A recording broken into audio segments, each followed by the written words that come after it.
I stand on the promise of Deuteronomy 28:8, which says, "The Lord will command blessings on all that you put your hand to." Back in 2010, when I began writing the Caden Chronicles series, one of my goals was to create a middle grade mystery series for kids with a paranormal, supernatural, monster theme, because that was the kind of thing I wanted to read when I was a kid. So when my agent asked for a middle grade series, that's what I started writing. But almost at the same time, smartphones became a thing, and kids, at least the ones I knew, weren't reading nearly as much. They were texting, watching stuff on their phones, and gaming took over, especially with boys. But still, I kept writing. I'm a reader, and I know that readers are leaders. So I kept churning out stories about Nick getting in trouble by solving murder mysteries when he should have been in school. Now I've got 6 books in the series, and I think they're pretty good. They keep me entertained, and that's hard. I'm a book snob, a story snob, and a murder mystery snob. My wife and I watch a lot of mysteries and crime shows on TV.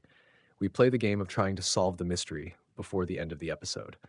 I've taught my wife how the mystery formula works, and a lot of times we guess who the killer is halfway through.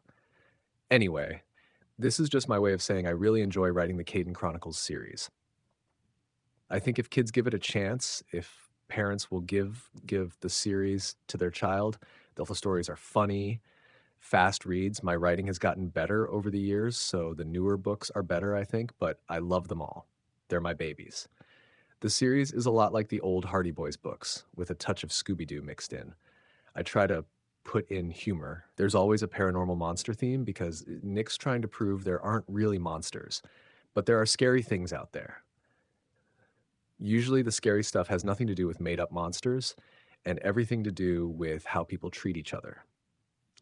At the back of each book is a crime report questionnaire that helps the reader crack the case.